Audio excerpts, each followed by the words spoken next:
지난주 1절에서 11절까지 완고한 남유다 이스라엘을 향한 새일을 선포하고 예고하였다고 했습니다. 자, 오늘은 12절에서 16절까지 내용을 보면 이스라엘의 이 유다의 포로 귀환에 대해서 이야기하고 있습니다. 남유다의 완고함을 지적하기 위해서 하나님이 행하신 일과 남유다의 완고함에 대해서 거의 동등한 비율로 진술하였던 내용이 1절에서 11절까지입니다. 그러니까 어떤 것입니까? 하나님께서 행하신 일의 반대가 뭡니까? 남유다의 완고하고 완악함에 대한 것을 비교하는 것이죠.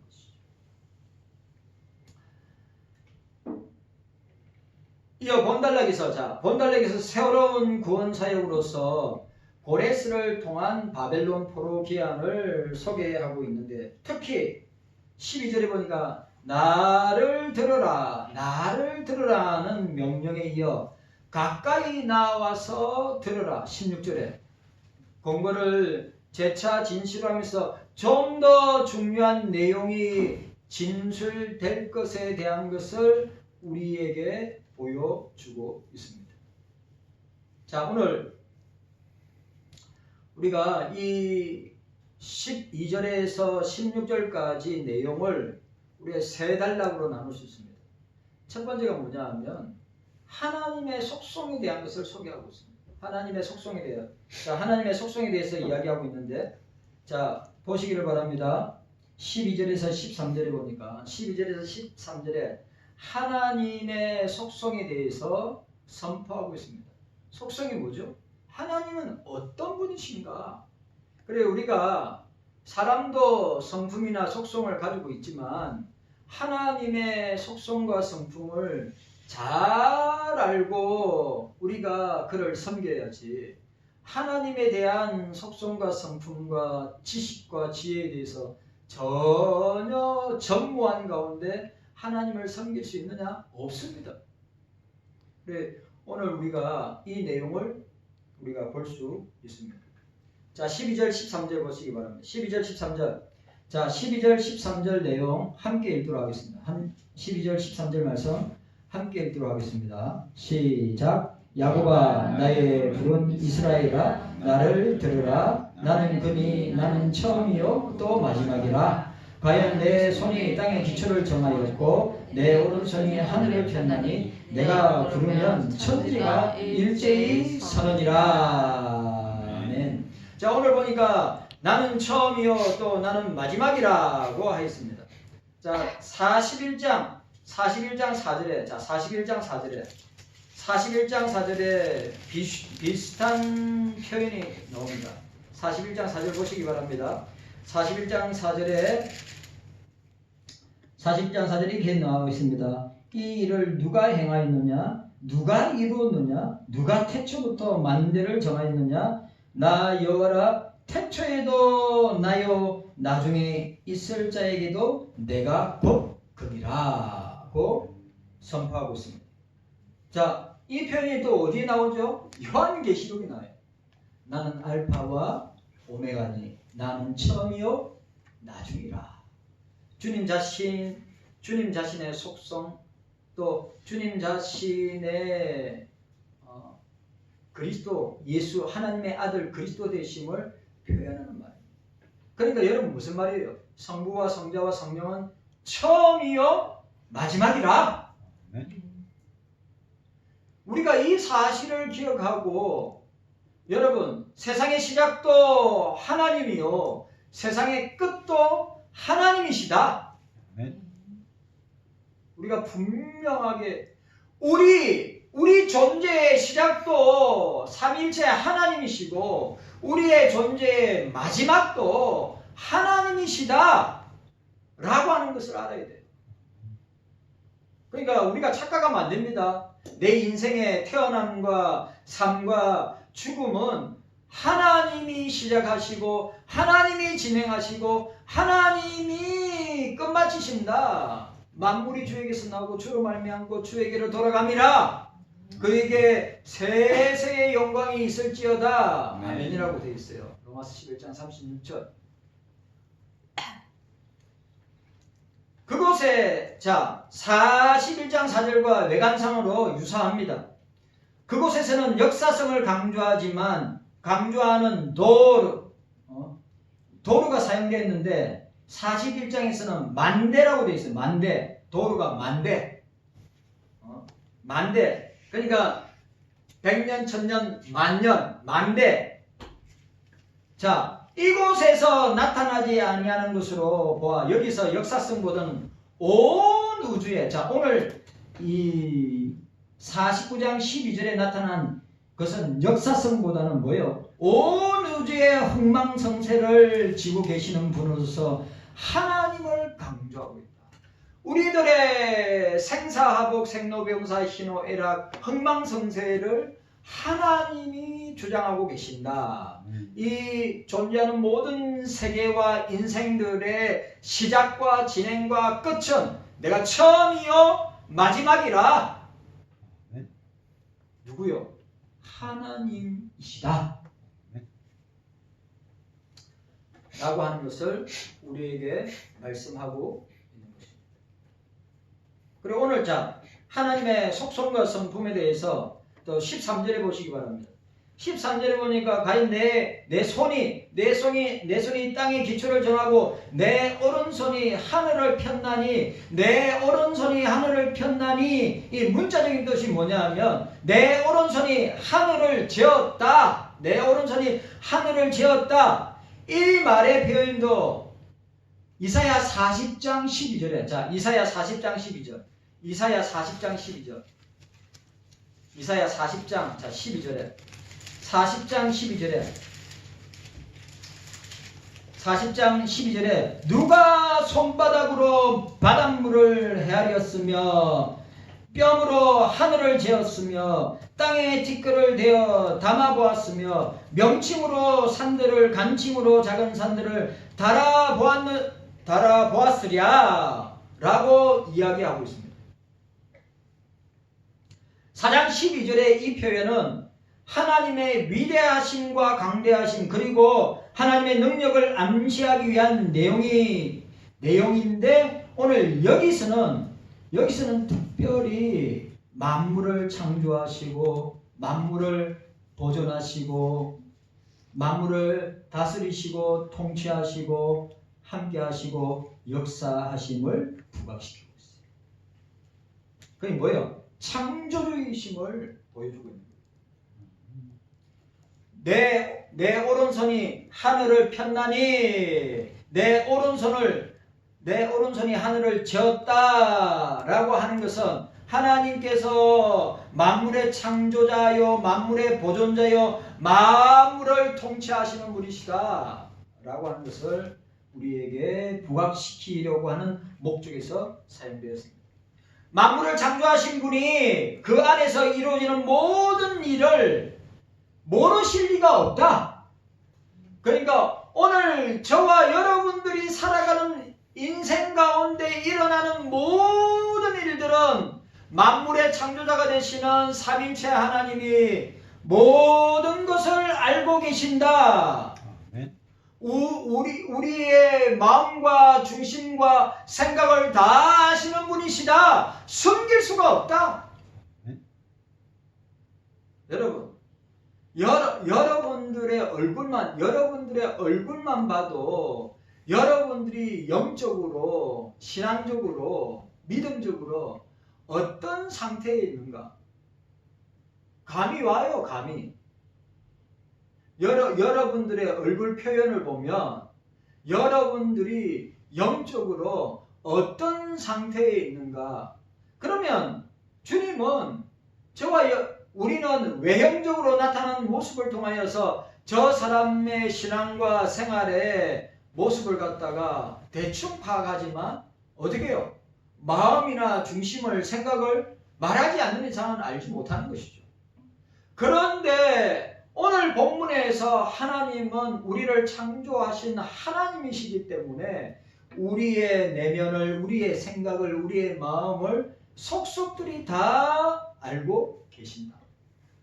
목사는 여러분들의 얼굴 표정, 여러분들의 얼굴 표정이 영적으로 신앙적으로 어떤 상태에 있는가 대충 감을 잡고 여러분들의 말의 표현을 통하여서 어떤 것인가 대충 알 수 있지만 여러분들의 중심과 생각과 사고와 마음을 내가 알 수 있느냐?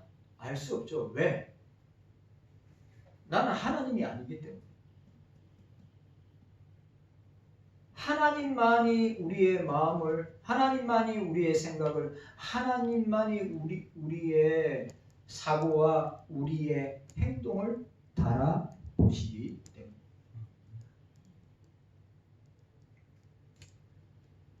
참 중요합니다.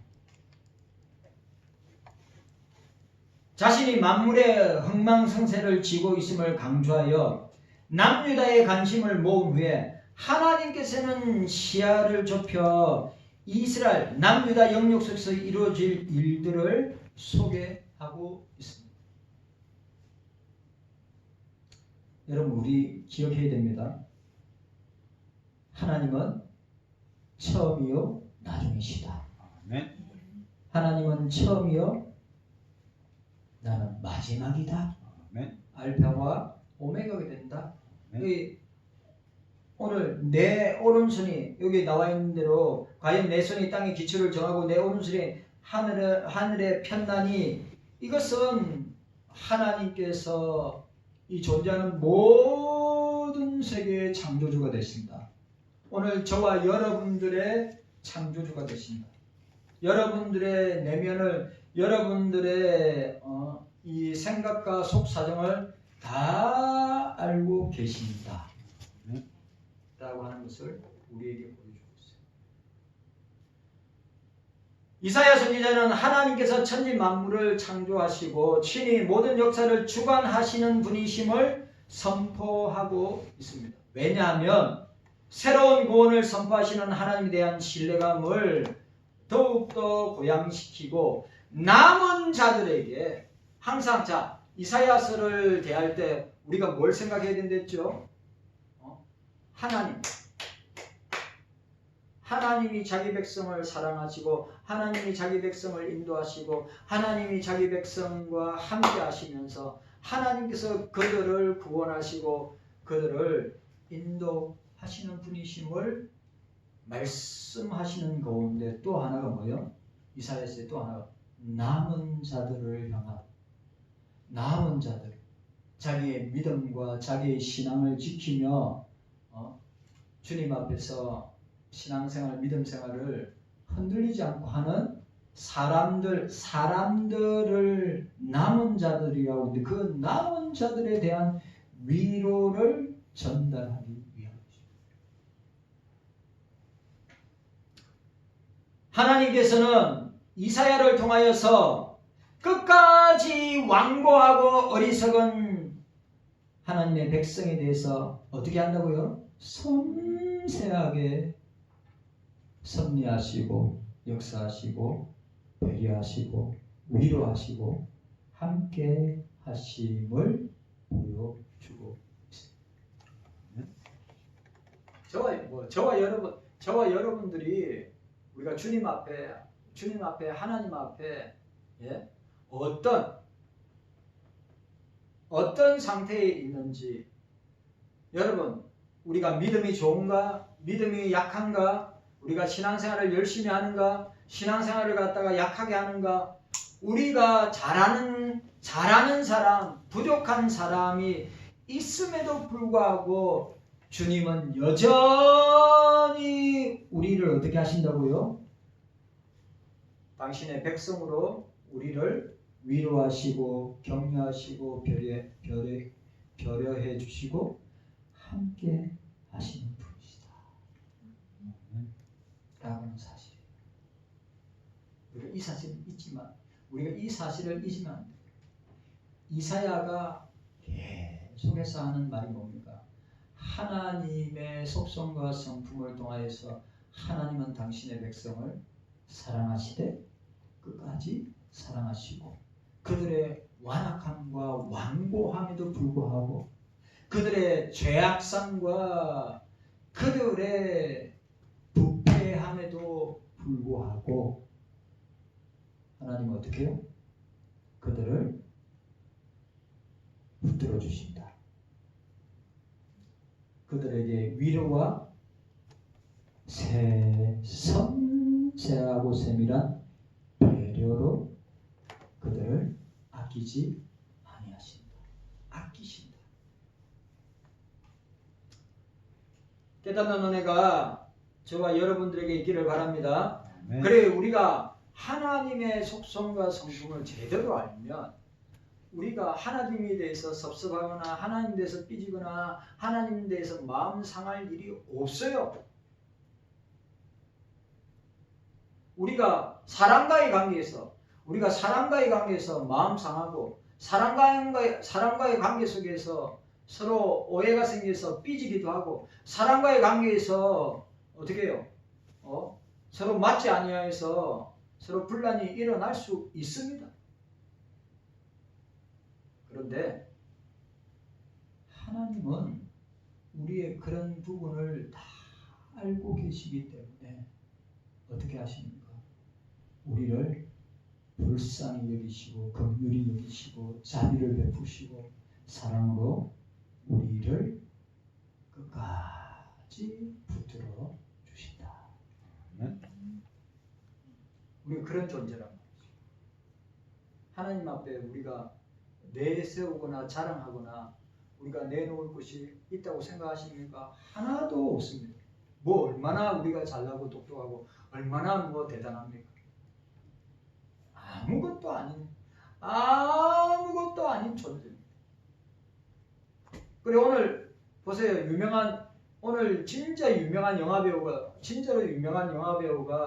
자살해서 죽었어요. 그 부귀 영화를 누리고 인기를 누리고 그에게 따라오는 것들이 얼마나 많이 있는데도 불구하고 그가 48살인데 생을 마감했어요. 스스로. 그 인간은 수혜칠 가치가 없는 그 하는 모든 일들이 하나님이 그 호흡을 끊으시면 당일에 도모가 끊어질 수밖에 없는 들의 풀과 같고 들의 꽃과 같은 존재, 안개와 같은 존재라고 하는 사실을 우리는 보게 됩니다. 얼마나 불쌍한 영혼인 줄 몰라요. 그런 극단적인 방법까지 할 수밖에 없던 상황을 제가 뉴스를 통해서 보지만 만약에 그리스도인이요 만약에 하나님 믿는 사람이었다면 그가 그렇게 했었을까? 그런 상황을 그런 환경을 그런 문제를 만들었을까? 저는 아니라고 생각해요. 하나님 모르는 인생, 하나님 믿지 않는 인생, 하나님을 만나지 못한 인생에게 나타나는 모습.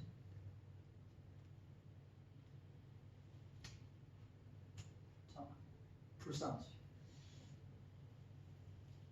화려한 것 같지만 불쌍한 영혼에게 복음을 전하지 못한 주님의 마음과 안타까움이 여러분 저는 그게 있다고 저는 생각합니다. 자 오늘 두 번째로 보니까 우리 12절에서 16절 두 번째로 하나님의 구원사역의 내용을 보게 됩니다.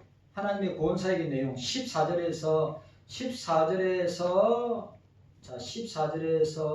16절 상반절까지 이사야는 지금까지 고레스의 이름을 두 번 거명하였습니다.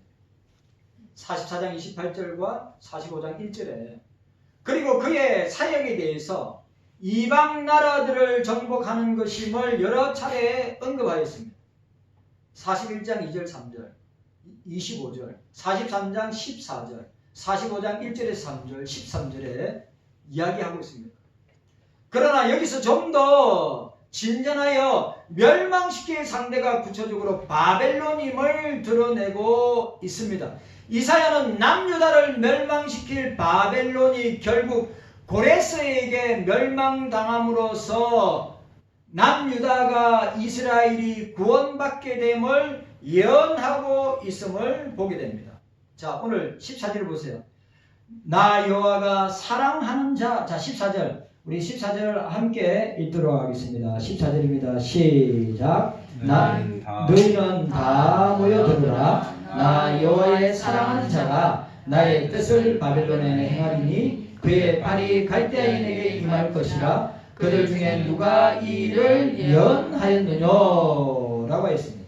보니까 오늘 나 여호와가 사랑하는 자, 이거는 무슨 말이죠?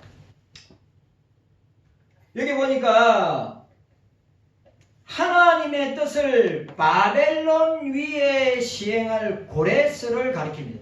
나 여호와가 사랑하는 자. 그러나 이 사랑하는 자라고 하는 표현이 하나님께서 고레스의 도덕적 윤리적 성품을 품성을 기뻐하거나 그가 경건한 자였음을 의미하지 않습니다.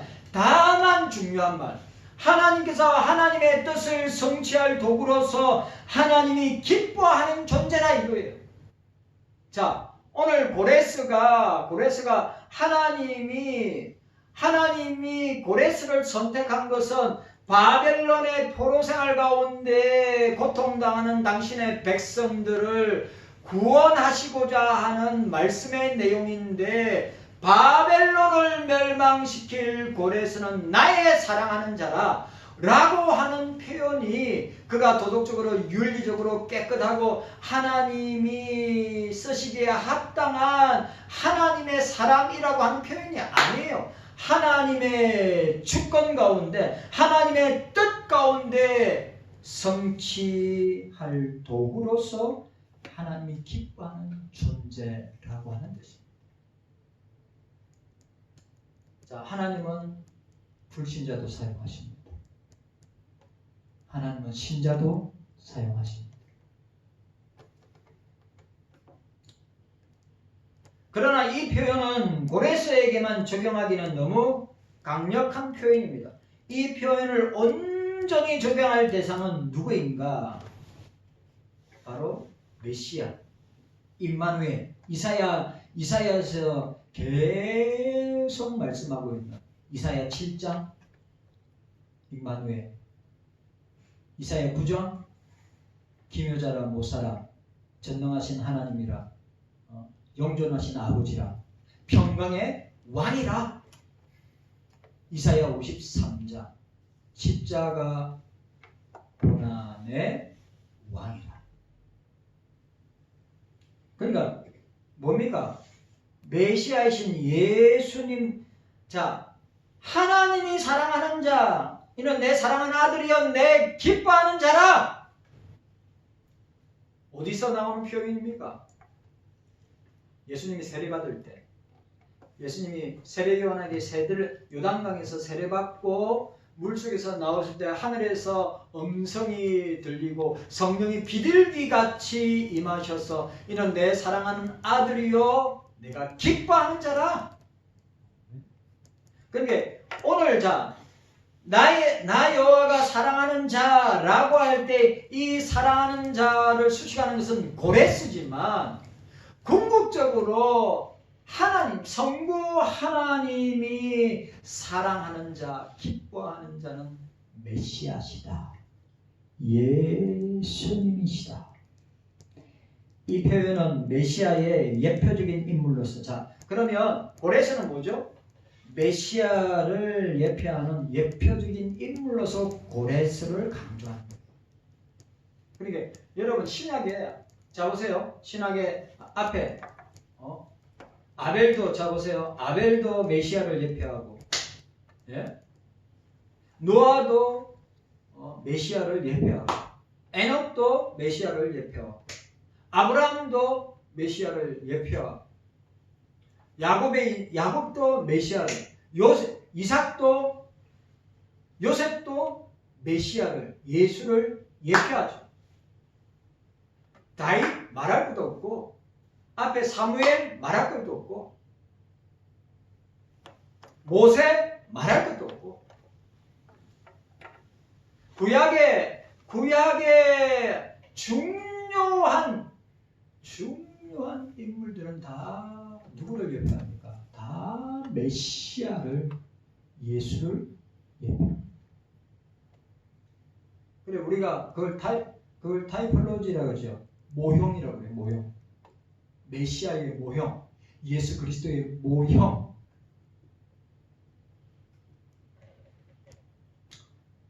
그러면 나 여호와가 사랑하는 자 오늘 뭐라고요? 하나님의 구원 사역의 내용을 밝혀주는데 하나님이 이스라엘 백성 유다를 구원하기 위하여 사용하신 도구, 하나님의 뜻을 이룰 도구로 누구를 선택하셨다? 고레스를 선택했다. 그런데 그 고레스는 누구를 예표한다? 우리를 죄 가운데서 우리를 엄만 죄악에서 우리를 구원하여서 죄를 용서하시고 구원하여서 당신의 백성 삼기 위한 메시아 임마누엘을 예수 그리스도를 예표한다고 하는 것을 보여주고 있습니다. 중요한 거죠?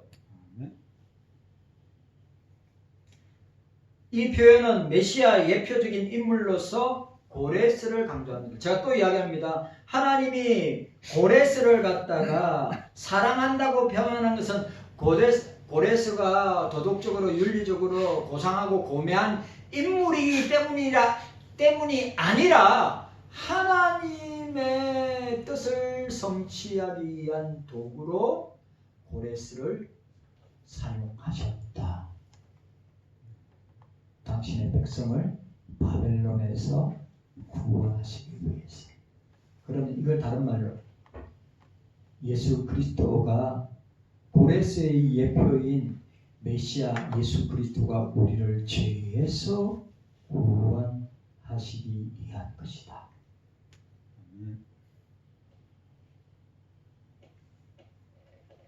자, 오늘 15절에 보시기 바랍니다. 15절. 자, 15절 함께 읽도록 하겠습니다. 오늘 15절입니다. 15절 함께 읽습니다. 시작. 곧 내가 말하였고 또 내가 그를 부르며 그를 인도하였으니 그 길이 형통하리라. 16절 시작. 너희는 내게 가까이 나와 이 말을 들으라. 내가 처음부터 그것을 비밀히 말하지 아니하였나니 그 말이 있을 때부터 내가 거기 있으므라 하셨느니라. 이제는 주 여호와께서 나와 그 신을 보내셨느니라. 아멘. 자, 15절에 본절에 하나님을 가리켜 1인칭 대명사 나 히브리어로 아니가 두 번 사용되고 있는데 이것은 이방왕 고레스, 페르시아 왕 고레스를 선택하고 그로 흥하게 하여 이스라엘의 유다의 구원자로 쓰임받게 만드는 모든 과정이 하나님의 절대 주권하에 이루어질 것임을 표현하는데, 여러분, 저와 여러분들의 삶과 생사는, 목숨은 하나님의 손에 있다. 예수 그리스도의 손에 있다. 사단에게, 마귀에게 있는 것이 아니라 우리의 생사는, 우리의 생존은, 우리의 살고 죽음은 하나님에게 있다. 확실하게 믿어야 됩니다. 그래서 저와 여러분들이 하나님 앞에서 경고만동하지 말고 하나님 앞에서 낮아지고 겸손하고 엎드리고 아무것도 아닌 것처럼 이사야가 하나님의 영광 앞에 납작 엎드려서 하루다 나여 망하였도다. 내가 영광의 하나님을 배웠도다.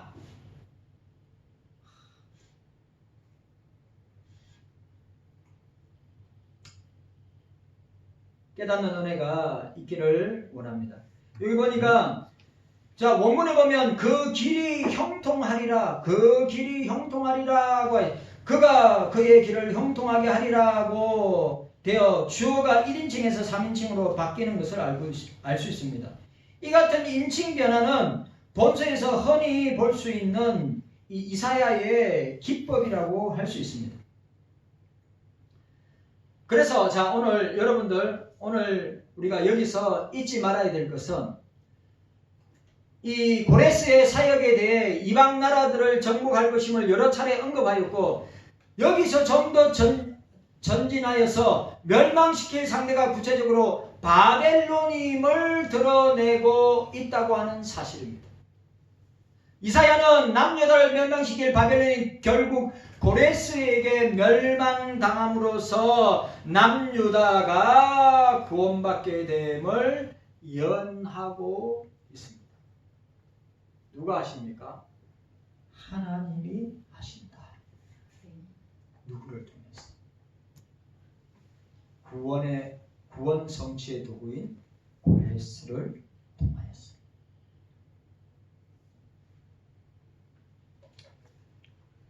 자, 세 번째 우리 16절. 자, 여기서 중요한 게 나옵니다. 자, 이 세 번째는 새로운 하자를 소개하고 있는데, 그 새로운 하자가 여호와의 종이에요. 여호와의 종. 자, 우리 16절 한번 더 읽어보도록 하겠습니다. 16절. 자, 16절 한번 읽어보도록 하겠습니다. 16절 한번 더 시작. 너희는 내게 가까이 나와 이 말을 들으라. 내가 처음부터 그것을 비밀 말하지 아니하였나니 그 말이 있을 때부터 내가 거기 있었노라 하셨느니라. 이제는 주 여호와께서 나와 그 신을 보내셨느니라. 나와 그 신을 보내셨느니라. 이제 주 여호와께서 나와 그 영을 보내셨느니라. 오늘 16절을 기점으로 하자가 하나님에게서 본 저자인 이사야 선지자로 바뀌고 있는데, 그 영은 하나님의 영을 말하는데, 이 용어가 나온 것은 이사야의 사역이 자신이 아니라, 이 말이 너무 중요한 말. 이 사역이 이사야 선지자 자신이 아니라 성령에 의한 것임을, 나와 그의 영을 보내셨습니다. 성령에 의한 것임을 강조하고 있다는 거예요. 여러분, 오늘 보세요. 저와 여러분들도 마찬가지예요. 저와 여러분들이 신앙생활을 할 수 있는 그 원인과 원동력이 뭐냐? 예수 그리스도와 그의 영인, 예수의 영인 성령에 의해서 신앙생활을 하는 것이에요. 내 힘으로 하는 것이 아니라, 내 힘으로, 내 능력으로, 내 지식으로, 내 경험으로, 내 머리를 굴리면서 하면, 하나님 일, 교회 일, 주의 일 하면 될 것 같아도 절대로 이거는 뭡니까? 자기의 지혜로, 자기의 경험으로, 자기의 생각으로, 자기의 머리의 사고로서 교회 일을 하고 주의 일을 하고 직분을 감당한다면 그건 영으로 하는 게 아니에요. 자기 자신의 육으로 하는 거지. 그런데 오늘 이사야가 뭐래? 오늘 이사야가 뭐라 이야기하냐? 내가 사역하는 것이 내 힘으로, 내 능력으로, 내 경험으로, 내 지식으로 하는 것이 아니라 어떻게 해요? 주의 성령으로. 뭐라고 이야기하고 있습니까? 예? 그의 신을 보내셨느니라. 여호와께서 나와 그 신을 보내셨느니라. 오늘 그 영, 하나님의 영, 이것이 이사야 사역이 자신의 힘과 능력과 경험과 지혜와 지식으로 하는 것이 아니라 성령으로 말미암아 하고 있음을 강조하는 것입니다. 오늘 저와 여러분들이 이 사실을 기억해야 돼요. 우리가 주의 일을 할 때 성령의 은혜로, 성령의 능력으로, 성령의 역사하심으로, 성령의 주장과 붙들림으로 우리가 주의 일을 해야 합니다. 주의 직분을 감당해야 됩니다. 주의 사명을 감당해야 합니다.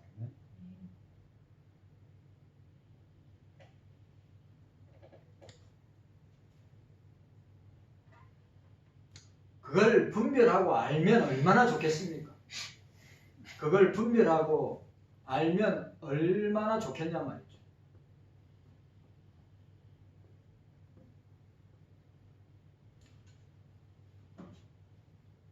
오늘 16절 하반절에 보니까 여호와의 종에 대해서 이사야가 마지막 절에 이제는 주 여호와께서 나와 그 신을 보내셨느니라 표현을 사용함으로써 돌연적으로 새로운 하자를 하나님에서 이사야의 1인칭에서 3인칭으로 변화되는 것을 보게 됩니다.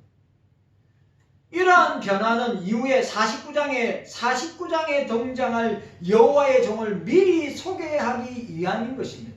이사야는 새로운 구원사역의 주체가 될 인물을 낯설게 하지 않기 위한 사전적인 자극으로 새로운 하자를 소개하고 있는데 그게 뭐라고요? 49장에 나오는 여호와의 종. 자, 이사야에 뭐가 나온다고요? 임마누엘이 나오죠.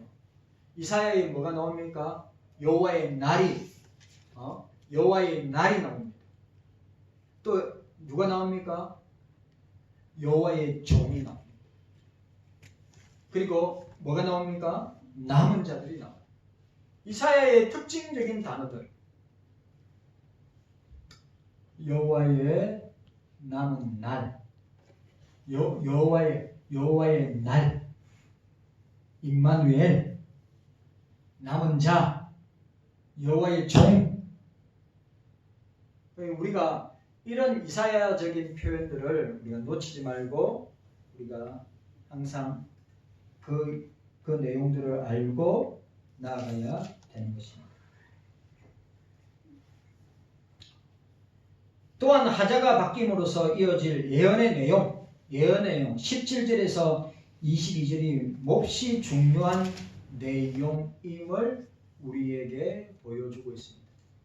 그래서 오늘 새로운 하자인 여호와의 종을 소개함으로써 하나님의 구속사역은 뭡니까? 여호와의 종을 대변하는 메시아를 통해서 궁극적으로 구속사역이 성취될 것임을 말씀해 주고 있습니다. 자, 오늘 우리가 두 번째 시간 이스라엘의 귀한 포로 귀한 남유다의 회복을 갖다가 우리가 12절에서 16절을 간단하게 보았습니다. 기억해야 될 것.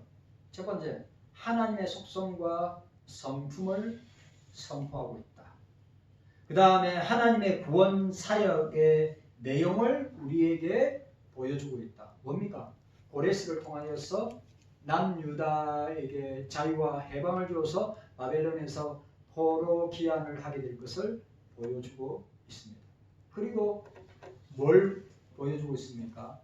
이게 구속사 성취, 구속사를 완성하게 될 여호와의 종 메시아, 예수를 궁극적으로 예표하고 있는 것을 보게 됩니다. 우리가 12절에서 16절을 통하여서 하나님께서 일하고 계신다.